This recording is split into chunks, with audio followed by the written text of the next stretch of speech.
How many seconds? Do I look angry? Do I look happy? It's right there at the beginning. Oh, I'm sorry. Welcome everybody to this month's Subscribers Town Hall, where we take about an hour of our time to sit down with some of GICs. Now I'm G.I. Joes. I'm way off. I'm a G.I. Joe. You know, like half the time in the forums when they call it CGIs. I'm like, we work for CGI now.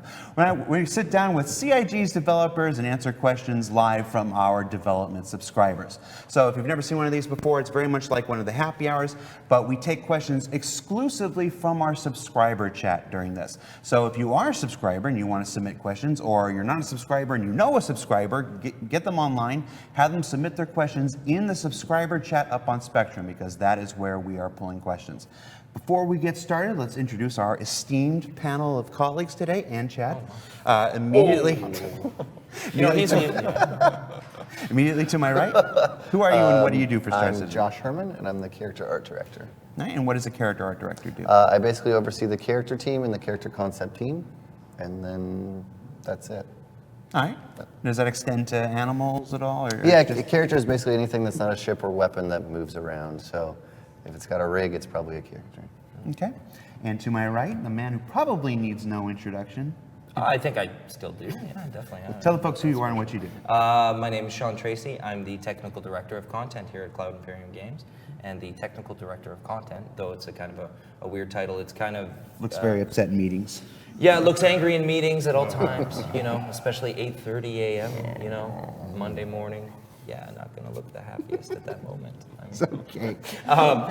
Basically, I'm in charge of tech art and tech animation, which are the two teams that develop all the tools, develop all the processes that we use to create all the content that's in Star Citizen. Right. And last but certainly not least, despite my joke earlier, lead gameplay engineer, Mr. Chad McKinney. What do you do? I'm a lead gameplay engineer, so I work with the designers and artists to make features in the game that are the different game mechanics, blowing stuff up, choking people out, all the different ways you can die and blow things up. So, yeah, but what do you do on the game? What do I do on the game? I do all those things, so destruction, all kinds of stuff. Right. So. And what kind of things are you guys working on, like now? Trying to close out bugs is the main focus for my team. So it's just like things get flared up a lot, like just recently was persistence. We had a big check-in, kind of kicked some dust up, but just trying to get this to Evocati. It's a big push. What are you working on right now? For me, it's usually a game of spinning plates. I'm kind of spin this one over here, run over here. Oh, that one's about to fall. So there's a lot of sort of different things that I'm keeping an eye on at one time. Some interesting stuff is some of the faceware remapping that's getting done for the faces, some polish for the Squadron 42 characters, just some techniques around that, some development of new tools for the developers, improve their quality of life, and ultimately the 3.0 must fix bugs so we can get 3.0 out to the community. How about you, Josh? Kind of the same as Sean, so closing out 3.0 stuff, as well as kind of prepping for next release and Squadron 42 character polish. 3.0 is pretty much the all-encompassing weight on all of our shoulders at the moment. I mean, you were just getting assigned a bunch of 3.0 bugs in the meeting right before here. Inbox is filling up as we speak. All right, so those are the types of things that our guests are working on. So if you're going to submit questions in the subscriber chat, you have your best chance at getting them answered if they are in line with the things that folks are working on. If you're wondering where the Carrick is and whatnot, this unfortunately is not the team who's going to be able to answer those kind of questions. In addition to the subscriber chat, and you can submit your questions there now, please preface your question with the word question in capital letters surrounded by brackets. It's going to help me pull it out of chat. We also set up a thread last week where we collected questions in advance from subscribers. So while we wait for questions to come in, I can't read what that says, JJ. Okay. While we wait for questions to come in, we'll start taking them from some of the ones that we collected. Right off the bat, our most voted on question from subscribers.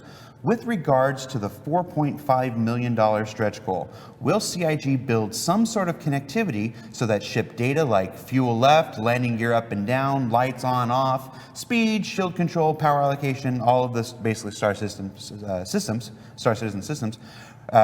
can they be exported to other devices like touchscreens, tablets, even voice attack? And then will those responses from those things be fed back into Star Citizen? If I remember correctly, he's referring to our $4.5 million stretch goal where we said we'll look into tech for like flight chairs, the ones that have the rumble and stuff, track IR, MFD displays. Still pretty early going in the project. Have we even begun work on that kind of stuff? Not so much the external apps. We're still really focused on core gameplay. So for 3.0, we're working hard to get Item 2.0 systems and with MFDs in game for the ships. And so that's where most of our focus is. And when we get that, I think, in a better place, we can start to look at some of these other more auxiliary inputs and see what we can do to bring those online. But right now, it's just about in-game core behavior. Yeah, so like just to go on, definitely what Chad's talking about, it's like we've got to work on the sundae bit of the sundae, not just the cherry, and sometimes getting it out to things like a flight controller chair, for example, that I can think of, maybe a small percentage of players actually have. So, and it is really easy to focus on the cherry, right? Yes. It is really easy to spend a lot of time on these minor things, not minor, but maybe not as global as you would There's want the them things to that be, affect because 10,000 people and the things that affect well, sure, it's like 100 MFDs people. in the ships, for example. That's screens that are actually in the ship for all the players that are playing the game. So we've got to focus on that before we focus on these things. But having said that, there's a lot in implementing these kind of features or support for external stuff like flight controller chairs and various different flight stick setups and these kind of things is not a dramatically difficult thing to do. It's just where does it get prioritized into the grand scheme of the game. Anyways, So not something that's off the table, just something that we're not ready to. Sure, not of ready course, to dive into yet. Sure, and maybe I can give a bit of a preview of stuff that's coming along and what's being worked on right now. Anyways, on the Spectrum side, we look at our Spectrum overlay. So there's a lot of work going on behind the scenes with the guys that develop Spectrum, as well as our audio engineers, as well as our UI engineers. And we have to get our Spectrum overlay implemented in the game. We've been talking about this for a little while. So the hope from that is that should we get some of the web-based sort of Spectrum stuff overlaid, just sort of like a Steam overlay or something like that within the game, kind of exposing web-based things like that to a tablet or something else is not as difficult as it would be just having the game sort of talk directly to an external iPad or something like this, because all of a sudden you've got a Windows machine needing to talk to some sort of iPad interface and all this. So if we had a Spectrum sort of web-based overlay, we could implement some sort of, not remote controls, but controls into Spectrum that could do things within the game, as well as be controlled from the web. So that's kind of a cool thing too. Let's see, what else do we have from the chat here? Sorry, the internet went out here. Let's see, we've got a question here from the live chat. Do you have any information on female characters? Sure, I got lots of information on female characters. Oh yeah, I've got them all. Go for it, I've Sean. got all the female characters. I've been hoarding them on my PC. That's it. That's why you guys don't have them. Okay, cool. I'm just, That's all you Nobody need is to know. sending help now. of course not. Yeah, we're still working on them. I think one of the things that we're doing right now for all the assets is making them one-to-one, meaning that everything that the males have that the females have, so that when we finally release them, that they're all going to be kind of equivalent. So we're not going to have a massive amount of assets for just the male, and then when the female comes on, there's like 2 things you can do. And we're actually very, very close to that. As we produce things, we basically make it part of our pipeline now to make it a one-to-one. So it's no longer just make the male asset and then be done. We were doing that for a while, and that created a really large backlog where you make a costume, you make another costume, make a costume, and all of a sudden you've got 10, 20, 30, 50 costumes, and you have to go through them all to make sure that it's one-to-one. And we're actually very close to that, which is really good. But aside from that, we're just kind of waiting for some of a bigger character release. So we want to do a bigger release where we can bring on full character customization, and that's probably when we'll drop it. Gotcha. So maybe like a patch that where the majority of the content is the character stuff. Yeah, or at least that would be where a lot of it is dropped. So it's not all going to just be like kind of trickled out. I think it would be cooler to have it released in a big chunk and let everybody play with it. So. Okay, cool. Yeah, and maybe to go just a little bit more to it, and why we've gone this route, and why you don't see the female player yet, because in most games, or a lot of, especially MMO games right now, the main thing they do is just scale the skeleton. I mean, you have the exact same proportions from a male to a female, and this just isn't the case in reality. And something that was dictated very clearly from Chris from the get-go was that female proportions need to be accurately represented. Now, yes, of course, everybody is proportioned a little bit differently, but there is sort of the Adam and the Eve, right? So we literally have two different skeleton rigs. We aren't just scaling a male. We could have given you a female player 2 years ago if we were going to put that female on the exact same skeleton with the exact same proportions as a male. The problem with that is that you get this very androgynous look where females aren't females in the game. Coupled with needing, now because you're on a different skeleton and a whole different proportions, think of the armor transition that you have to make. So we've got these undersuits, we've got these medium, light, heavy armors that are on the male. So now we can't just, grab them, throw them on the female, because all of a sudden it's all too big. So all of that's got to get reworked, and it's not a massive amount of work, but it's enough that it takes some time. So then, because we've got the two different skeletons, the way the implementation in the engine works, you map a whole bunch of animations to a given skeleton. So if we haven't yet finished everything that we are expecting to do on the male, to start moving that over to the female. And we've got some tools that make this a lot easier for the animators, but we don't have 200 animators to sit here and constantly be reworking the female assets. So once we finish all of the male stuff, it's a matter of transferring all that over. And since, yes, there will be updates on the male side, but we won't be developing new features that then all of a sudden we have to go collect and apply to the female.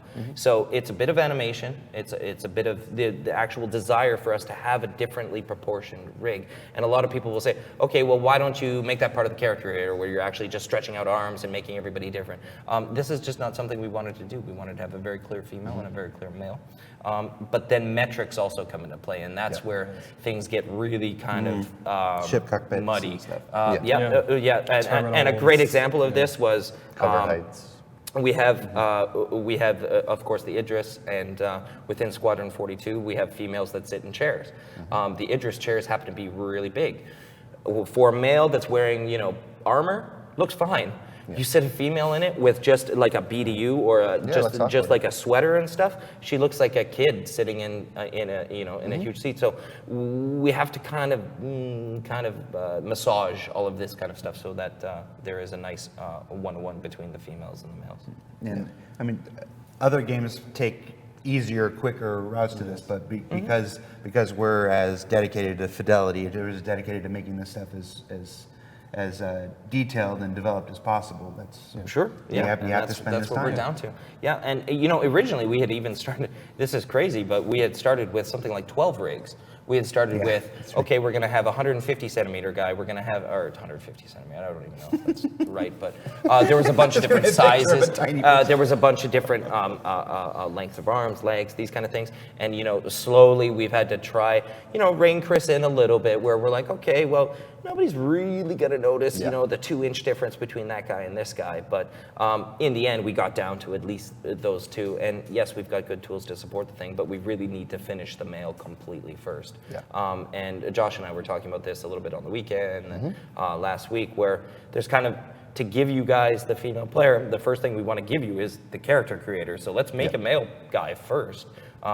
Then the second step of that is give you the female, and then the third step of that is give you the actual sculpting and the DNA gene splicing kind of customization. So there's kind of the staged approach that we're gonna go at that with.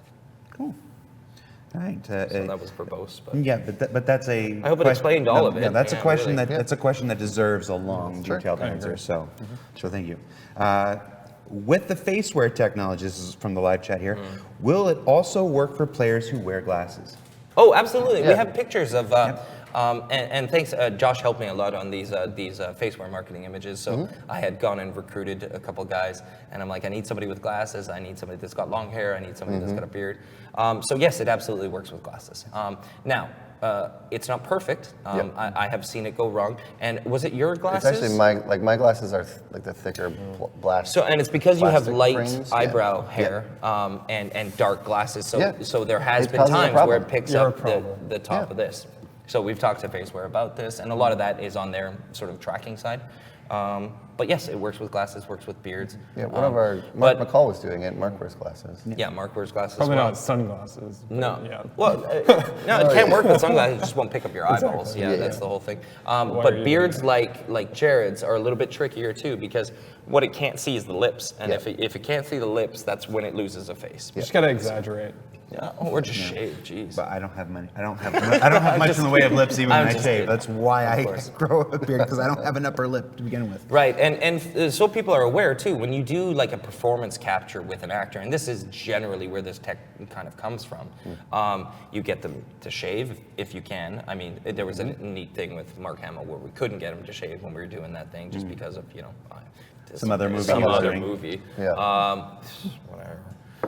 So annoying. So some people can't, but we have to adjust that, accordingly. But yes, it works with beards, it works with glasses.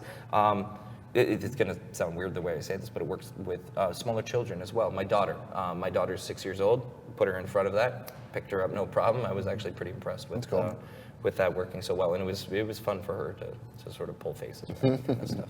It's cool. So do we need to get beard rigging in so we can get beard tech? Yes, and that's one of the That's things actually- that's yeah. really slowing us down on the gene splicing thing is facial hair, big time. Yeah. Because we have to adjust the facial skin width at attachments, runtime, and that's just something that we've never really had to do before, and it's not easy. I'm available for reference.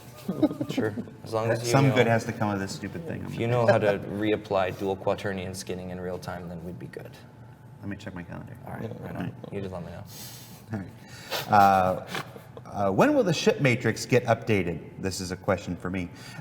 We are currently working on updating the ship matrix right now. John Crew, head of the ship design team in the UK, is dedicating a considerable portion of his time to making sure that we have all the latest information on all 106 of our ships and variants that have been announced. This is Caitlin, me, and John Crew are living this for the last couple weeks. Our intention is to have this for you in the next month or two. So we're full steam ahead.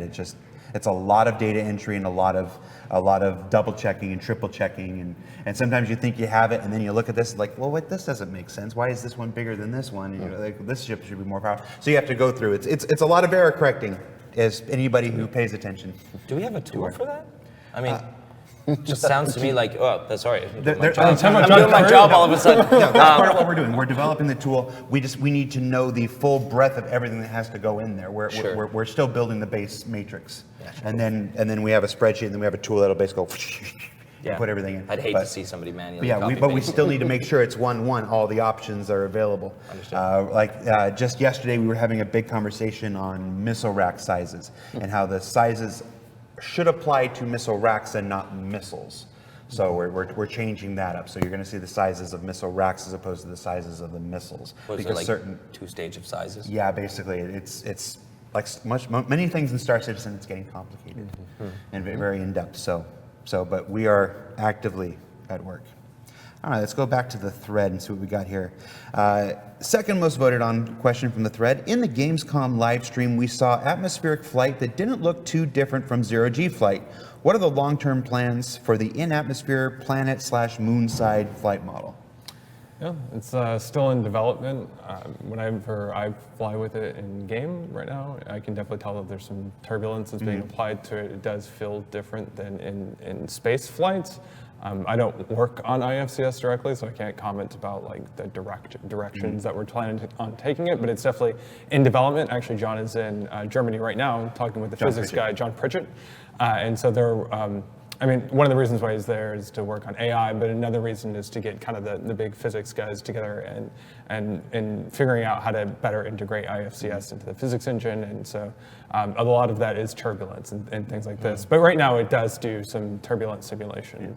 When at Gamescom, when we did the Gamescom show floor live streams, our three backer guests were the three of the very first Star Citizens that got to play with the new 3.0 model. That's a lot of what they're referring to.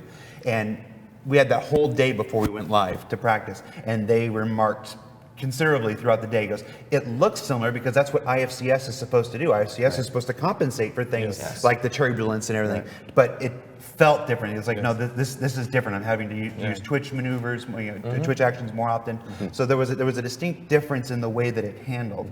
If it looked similar, that was by design at that time because that's what IFCS is doing.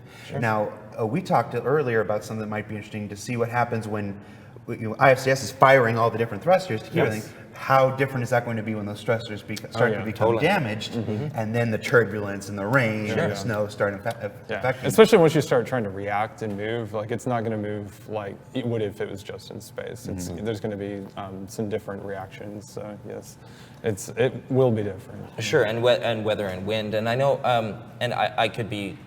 Did he just walk right? He just walked right in front of the camera. Right on, Dennis.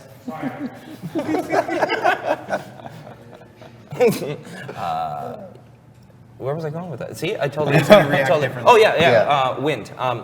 So they had asked a little bit about IFCS and wind and these kind of things. So, and you had mentioned it pretty well. So if you're sitting up in space, you can see the IFCS working. Basically, if you take a look at all the 30 some odd thrusters that are sitting around the ship, they're all adjusting. They're making it so that you're always stable. When you get into atmosphere, all of a sudden, because gravity's pulling down on it, you'll see all the bottom thrusters are sitting there pounding out, thrust, so that you're not actually falling down in gravity. If you shut off IFCS, all of a sudden, blang, you're going to hit the ground. So I think some of the things that we have to do is, one, I don't know if it's being affected by the unified wind that is on the planets now. So the planetary guys had to work on a brand new wind simulation. We had to get rid of all the stuff that was in CryEngine before because obviously it assumed a 2D plane, right? Big round. And the problem is we had to, Marco calls it spherize the wind, or basically get it to convolve around a sphere, so that it still has a direction, but it's not, it's not a direction in the world space. It's a direction on the zone instead. Yeah. So as soon as we have wind strong enough that it will overtake the strength of the IFCS, that's when you'll really see it. But I'm sure you can get that affection, just like you said. If you hop out of your ship or somebody has damaged any of your thrusters or anything, you're going to get that feeling. And again, it's more of a feeling thing rather than an actual visual affection. And of course, it's a good time to add the standard disclaimer there. 3.0 is the very first iteration of this. Like any other system in Star Citizen, it is very likely to continue to iterate, not just with your feedback, but with our own feedback and as additional features and systems come online. So it's what we want. I mean, that's the whole reason this thing's still in alpha. We need the feedback. We want to know what the players like, what they don't like, and what they think should change. And then, if Chris agrees, then we'll happen. Next question from the live chat. Will the cargo already affect flight in the ships in 3.0 or not? Not right now. There's a little bit of game code to get the mass applied from the cargo grid into the ship, and then to have IFCS after that use that information to make it require maybe more thrust and gravity, but not in space, right? Gotcha. So it won't in 3.0. Unless it suddenly gets added, but right now, not planned. But that is something that I've heard come up multiple times, and it's definitely on our radar. Yeah, we've spoken at length several times. That's a good example of a feature that we want in the game that will make its way to the game, but is not present in 3.0. So, can Lando show us his hair? You can tune into Citizens of the Stars, released yesterday, if you want to see my hair. What overhead impact will face over IP have on clients when implemented? Question mark performance. Yeah, sure. That's the biggest thing we're looking at right now. So there's a lot of work going on between Chris Bolte. I've talked about him a little bit before, as well as Karsten, some of the core engine guys in Frankfurt, as well as the faceware engineers. So one of the things they haven't implemented it into a game that would be going multiplayer in this exact way. So one of the biggest problems with it was the amount of threads that faceware actually kicks up. It's a lot of threads that we can't actually manage directly. They're hardware threads. They're not managed by our job system. Our job system, exactly. So one of the biggest things that we're doing is giving them an interface to our job system so that we can control those threads instead of them kind of just spinning up exactly as they want. Now, we showed it in the demo with about 12 players, so we were actually pretty happy with the overall performance. What we didn't like was the scaling of said performance. So it's not really, it's not about the consistent level of performance, because if we were always running at 60 hertz and everything was going well, then no problem. What we really needed to do was load balance, and that's really what the job manager is about. Is about how much stuff is happening in the world at that one time, and what should we be dropping basically off the job system to get that performance back, basically. So I can imagine that people would not be very happy with saying, oh, well, I'm running at 20 FPS. I can't shoot this guy, but my face looks good. That's not gonna fly, of course. So that's one of the biggest things that we're doing. So there is overhead to it. It's not a massive amount, and it really, really depends right now at the frame rate that you're capturing at. So we really want a 60 hertz capture, but that costs us 1.5, 2 milliseconds right now, which is not a huge amount. But if you're looking at a 60 hertz game, you're talking about having 16 milliseconds for the whole thing. So if we've already taken, 1/8 of that, right? That's a lot of. You just made a lot of gameplay programmers very sad. That's it, exactly. Saying, 2 milliseconds is nothing. But for a feature like that, we still know that this feature is going to cost performance, and that's why it's always going to be an optional thing for the players. I can't imagine that a hardcore player is going to care what his face looks like. He's going to be, not really worrying about it. So those are going to be options that are, of course, presented to the player. And should you want to enable that stuff, just like, high-end graphics effects. Again, a hardcore player really doesn't care that he's got shadows in the fog versus having 60 hertz. So there is, it's not massive, but there is a performance draw to it. And nothing comes free. That's kind of the thing. You mentioned the load balancer. What an important feature that's never seen, because by design you're not supposed to see it. Well, and to be honest, just to explain it, and even me at my level have a hard time grasping exactly what's going on with it at all times. Even talking, to Christopher Bolte, some days he'll just go off on a tangent. I'm like, I have no idea what's going on. It's really quite complex what goes on there, and it is interesting if you can ever get them. I can already see the request. But Christopher Bolte, everybody's eyes will be crossed at the end of it for sure, because it's been a big thing of his for a long time. All right. From the thread, I still want to know what the idea is for handling fauna planet-side, fauna being animals, flora. Given the scale of things, it seems pretty steep to do everything manually, but procedural creature systems have been pretty bad in the past. How do you plan to create enough diversity and variation in life forms across the verse? Chad. I'm gonna make the artist deal with it.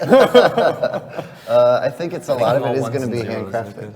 I think if there will be a procedural element to it, but I think a lot of that's going to be helping create variants of those initial handcrafted versions. We'll be able to do things like where we can swap out maybe different heads or different arms or different tails or different appendages or whatever that is.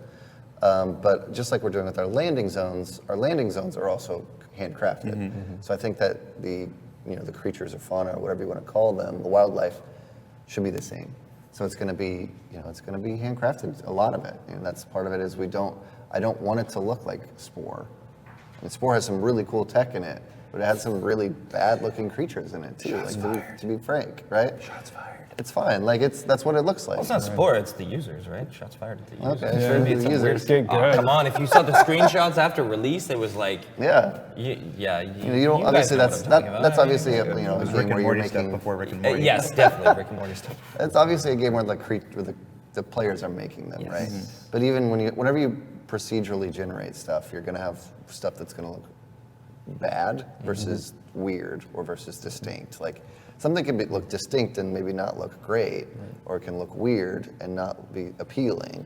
I think another thing as far as procedural tech goes is without artist input, a lot of times you just get kind of a homogeneous look.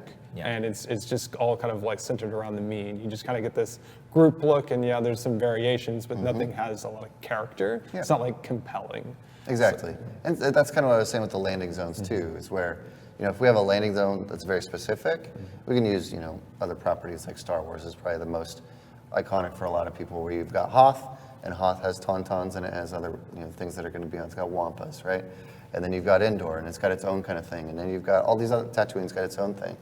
And we want that. We don't want to just say, like, let's just randomly generate things on each one of these planets and just see what happens there. So you want to have personality. Exactly. Sure. And I think a lot of that comes down to the workflows of creating those things. So the reason that that's not really even something that most people would consider as possible is because usually the amount of time that it takes to make one of these things it takes a while. So if you can work on tools, you can work on systems for the asset creation, for the content development, you can usually scale their power of having the handcrafted input. But if you can put auto rigging systems in place, if you can put a really sort of simple interface to animation and these kind of things, have good behavior systems from subsumption, you can scale up that content pretty well. But we won't go to the full procedural route just because ultimately we have our directors here for a reason, and they need to be, they need to have the input on those specific creatures, and we want to end up with the T-Rex with alligator legs and whatever else. I don't know. I couldn't think of another example. I can already see the post T-Rex about with the alligator T-Rex legs. with alligator legs. Well, really they good. all have whatever. It's probably better off actually than. You're on game dev in a couple of weeks. T-Rex with alligator legs. Yeah, there we go. Oh, are you doing happy hour again? Yeah. Those are so fun. Yeah. That's unfortunate. All right. Another faceware question. What happens to your face in the game when you take a drink or pick your nose? Well, I got some funny stories from this, definitely. I mean, even when we were doing the screenshots. But I guess QA at Gamescom, it was the same, some same problems. So somebody was chewing gum. And they had asked the faceware representatives that we had there, what's wrong with the guy's face? He's just sitting there animating. And they're like, well, you're chewing gum. And the guy looks like... I had that when chewing Force gum. was working on the helmet lights. It was enabled, and he was eating a snack while he was working. It's like, what's going on with this guy's face? And he was like, Oh, yeah. the guy's He's chewing. going eating. And you're like, Sure. I was like, you're chewing. Totally. He's like, So the answer is it does what your face is going to do. I mean, sometimes when you bring your hand up to kind of like scratch it or whatever, it'll lose the calibration or lose the tracking anyways for that few seconds. But basically, what it made it obvious that we have to do on the player facing stuff, and even Gamescom was a really good thing to put. Well, it was a really good thing to get QA in front of it that hadn't really been specifically trained on it, because then we saw all the player-facing stuff that we absolutely need to put in, because I mean, they got in there and they don't know, they can't just open the console and know, oh, here's all the C-bars to adjust it and everything. So one of the big player-facing things is pause. Stop capturing for a minute. I'm gonna scream, or I don't know, something's Maybe gonna when happen. it pauses, put it into like an idle animation. yeah, it's Sure. like it's essentially basically just go a dead. mute. Yeah, You wanna mute? basically it's a Face mute mute. button. Yeah. But there's other options that we're talking about too. It's like, one, do I want to be sending? I could enable, disable that separately. Two, do I want to be receiving? That's something that will probably default to on, because of course you'll come into the game, and most games usually will default their VoIP or their those kind of systems to on at the first run, because you'll be walking around in the verse and you see a guy reacting. It's like, oh, what's that? I want to go enable that, but you don't want to enable necessarily the webcam capture right out of the gate, because if somebody doesn't know about it, and we had this experience when somebody was kicking up their editor, their webcam was turning on, and they freaked out. Yeah, they're like, "What's who's watching me happening?" work? And I told them I just want to see their face as they're hitting different bugs, and I want to see the reaction as they work. No, that wasn't at all what it is at all. So we don't send the video data, of course. We just have these little. I did that at Gamescom. Tiny bits of data. I remoted into my computer and turned my webcam on. Remote access, so I could see. I was accessing them. I was talking to them. That's funny. Like, I can see you. It's not creepy at all. So I totally got off on a tangent. So the answer. Yeah. Okay. Good. Good job. Fine. Right on. I get going, man. From the chat, what work and tech is being implemented for character damage states? Will armor have real-time damage? Will our characters themselves have any visible damage shaders? Black eyes, bruising, anything like that?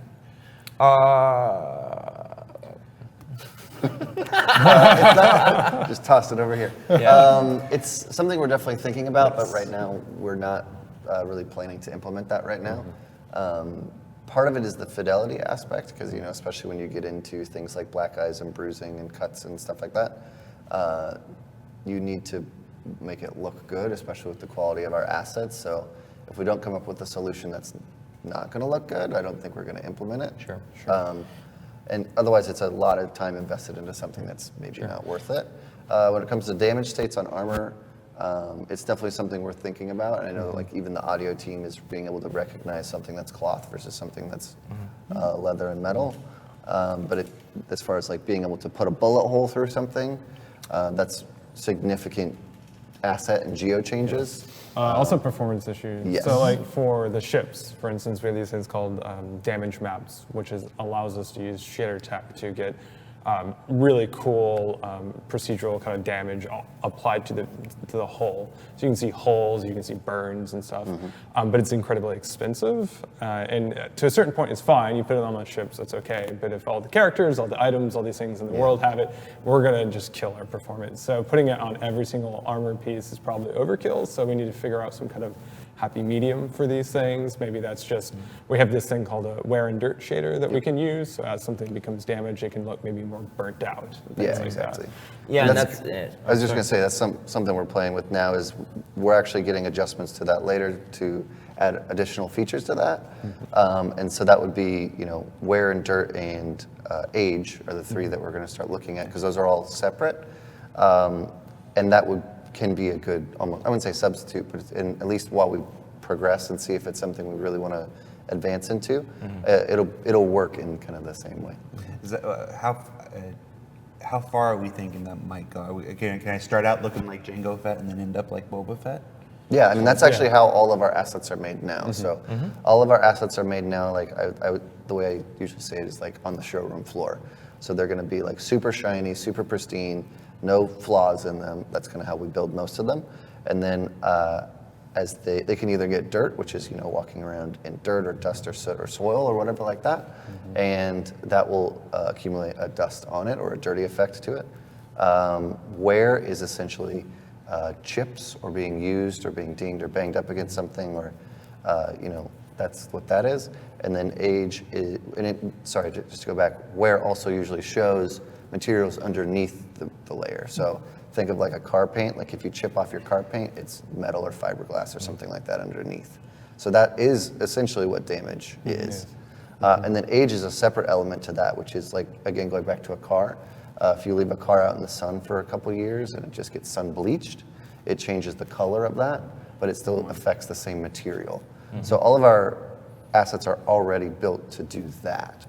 But when it comes to the additional elements like burning or things like that, that's something we're not totally into right now. And to that point, I'll say from a game code perspective, I've already worked on something called degradation, which is maybe not going in 3.0, but there's already been a significant amount of work towards it, where we can have things age over time, and that will not only impact the way they look, but it'll also impact their behavior. So if you have a power plant and you use it a lot, over hours of gameplay, it's going to be a less performant power plant than the new one that you bought. And if it takes some damage, it'll also perform less. It'll make it actually age faster if you overheat it and stuff like that. It's a active, I think, place in development that we're working on, and I think for post 3.0, it's going to see a lot more attention.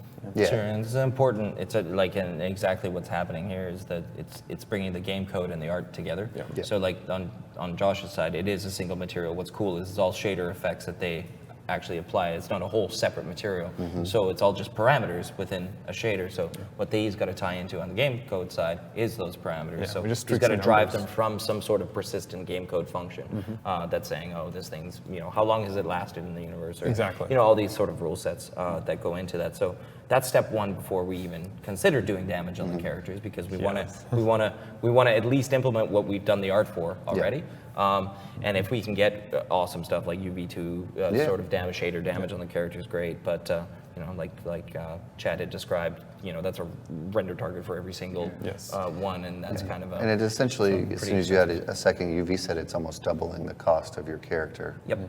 So realize that's why we want to get the wear and dirt in first. Because you're already having that. Yeah. And because it's all, like Sean was saying, in parameters, it's the same cost as the default character, so there's no difference in the performance. Nope. No. We want as many people to be able to gather in one place as possible. And if the Sure. choice is, you know, the choice is between, you know, 20 people, I'm just pulling a number, you know, with damage shaders that can gather, or 40 people with just the wear and tear, we're going to choose the 40. Yeah, and that's a real thing we think about all the time. It's like how much, you know, every time we, you know, want to add a new piece of something on the character, or we want to add another attachment to the character, that's performance.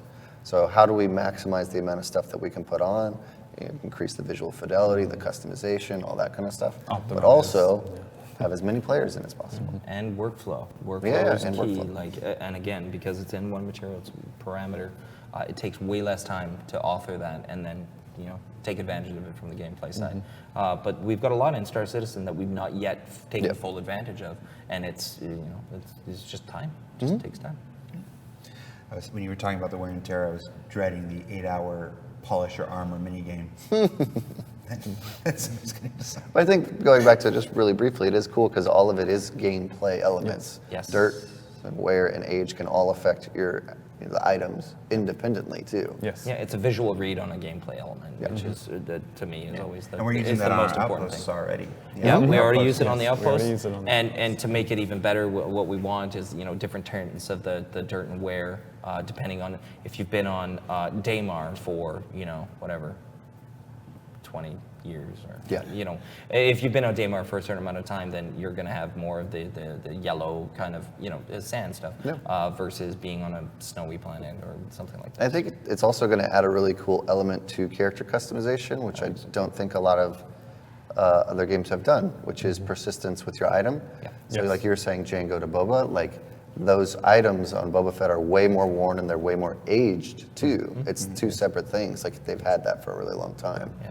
And so you'll be able to see players who have had stuff in the game for a long time, and it'll be a different look than even somebody who just purchased it from a shop, which would be super cool. That is cool. I'm excited. Sean, Titan suit?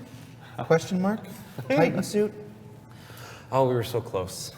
We were so close. I get a question about We were the so Titan close, suit and every then- flippin' show because of you. All right, so how, like, yes, I love mechs. Mechs is a big thing. I Sure. love, you know, Titan kind of is a mech-ish sort of thing. It's more of a battle suit kind of structure. So, but you got to know how this last one went. So, we, well, Josh specifically concepted and 3D concept, like proper, you know, model, high poly model, and we gave it to the riggers, and we put it all together, and we had, you know, whatever it was like 120 different pistons and things like this, all runtime rigging. It was very, very cool, except for when it held the weapons. So, of course, Steve had some input on this, the animation director, because, of course, we want it to look a certain way when you're in the Titan suit and you're holding these weapons. And the way the first concept worked, and it wasn't the first concept, it was the way this 3D concept worked, was the weapons went at the end of the arms. So then you would hold them forward, right? So it would look cool, all right? And it could be kind of down with your elbows down like this, or even out a little bit. But the design currently is that it can carry ship size 1 or sometimes size 2. I'm not even sure if that's I don't a thing. remember what the size was. But even a ship size 1 weapon. And so everybody knows, I mean, most of the ship size 1 weapons are like 1.5 meters, 2 meters long. They're real big. So the issue here is a hallway will easily defeat a Titan. Yeah, now so we're turning you into will end up with it's like with the guns out in front of you, you know, and I think we measured it was like 15 feet of distance from, you know, the back of the Titan to the front. So literally, he couldn't turn in the hallways, right? He couldn't turn. It did not work with the metric of the game. The turning radius of having any weapon out and then spinning around, the radius of that was massive. Right. And you know, people have obvious answers, I'm sure, where they're like, oh, okay, well, just mount them on the shoulders and all that. Yeah, totally. Yeah. But we got other stuff to do too. So we had a small sprint around that. We spent a little bit of time. We figured out a bunch of things. And so we'll revisit it again when we need it. But yeah, it is an important asset. We will be doing it. It's just, the first sort of design implementation. It happened exactly as you would expect. But it did bring up a lot of really good design questions, which Yes. is like, okay, if we want this look, if we want this size and this feel, what kind of things, where can this Thing go. suit go? Yeah. Like what, can it go into rooms? Can it fit into a ship? Is it supposed to fit into a ship? Is it cargo in a ship or does it just walk in? Like, and those are all questions that were not really even thought of. They were kind of thought of, but it wasn't like until you saw, this is what it should look like on a guy and this is Sure. what it should look like. And then now you put it next to other elements and you're like, okay, we need to maybe So- adjust Just some describe things. game development. Yeah, like a exactly. microcosm. Totally, it's an iterative thing, and like, it's you don't see these things until you get in situ. And I mean, I don't think the concept necessarily is going to change that much. It's actually quite cool, and already the ideas that Josh has come up with trying to reduce that size so that we can actually move around in our hallways and ships and these kind of things, is really good. And it is interesting. I don't know how much we've talked about it, but there's a frame. Plus, have we talked No, about much? you're the about it? only one who ever talks about that. I don't know. I don't know if I can. Well, it is in the future, and we can talk a little bit about it. But I don't know. Do you want to? It's kind of your kind of thing. We don't have to. I think we you save know it what? for a special Let's save reveal it. later, Let's yeah. save it Yes. for a special thing. Yeah. So it's cool though. Anyways, and it's big. It's tall. Yeah, it's cool. It was cool to see it next to the Van Duel as well, with a human right next to it, because you would jump in a game and have the Titans in front of you, and it was actually totally right. Yeah. It was pretty intimidating actually, and that's the idea. It's meant to be intimidating. It's a shock trooper. It's a Yeah. So, anyways. We're almost out of time. Really? Oh, yeah. That was almost fast. Will there be an option to orbit a moon or planet? From like a ship? Yeah. No, just me personally. You just fly in a circle. Okay, I think it's technically, like the program and automated kind of you thing, so you will, just leave it. everything that's outside of the planet at the moment will geosynchronously rotate in orbit with the planet because you're in the planet's zone. Now, if you want asynchronous orbiting, that is not in right now. But if you are just like, you get outside of gravity, you just hang out there, and the planet's rotating, you will rotate with it. Yes, and as it orbits, you'll rotate. You'll orbit with it while rotating, so that works. Cool. How will weather on planets affect players on the ground? Well, we talked a little bit about the dirt wear stuff, so that's a visual tell. Maybe it'll have something to do with degradation, so there'll be a gameplay element to that. I'm sure visibility would have a big part of that. A lot of these are conjectures and just Could something like snow slow down character movement? Sure. I mean, we have different ZOG kind of movement, so I don't see why snow couldn't slow it down. I mean, we have if different absolutely wanted movement to. for the different gravities on the planets, so yeah.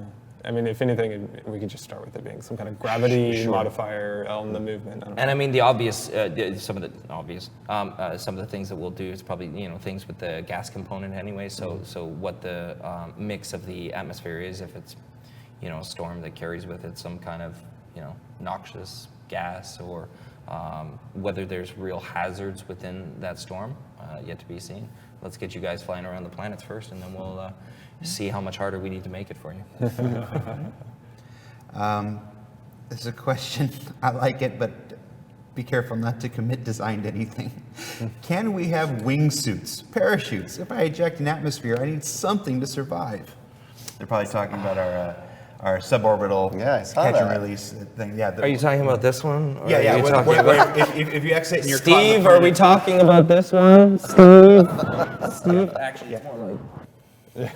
If you're caught in the planet's gravity and you eject, there's no way for you to survive at the moment. So we know nothing's in 3.0 for that. We've stated there are no parachutes in anything in 3.0. But is that, does anybody know about the plan for later patches? I haven't, but I'm not on the player team, Yeah. so I'm not as Yeah. plugged into the future designs for that team. Yes. Superhero landing. Yeah, superhero landing and jetpacks. Yeah, like a timed mini game to do a superhero. landing. Maybe No, I'm pretty. gravity. They've asked about some parachute stuff on the environments, but those are for like sitting on the ground, Yeah. and going in the wind. So I'm not sure if we have ideas for parachutes and I these think kind of the thing things. that But we since can- you have a thruster pack, Yeah, it's jetpack. Yeah, a jetpack. jetpack maybe, but then again, that's not even close to strong enough to No, stop no. you from You're falling just- at 187 miles an hour. I think the thing that it's safe to commit to is that we won't leave it at this. No, definitely not. Then colliding with Right, it. and again, considering games like Crisis 1 had a parachute in it, it wouldn't be a dramatic departure to put one in. But again, it's just a priority thing, but I bet you that'll become a much higher priority the minute you guys are jumping out of ships and splatting on the ground. Yes. So you don't show jump out us of your how ship. important it is. Well, yeah, don't jump out of your ship. A perfectly good ship. Especially if you have passengers, that's rude. The catch and release was a lot of fun, though. Yeah. A lot of fun and a strong challenge. No, it's cool, but I mean, Steve has mentioned this a million times. Like, he even did a bunch of the motion capture for the Crisis 1 stuff where, there's a bunch of skydiving rules and these kind of things that he wants to do. And, again, it's just a matter of priority. Yeah. Okay.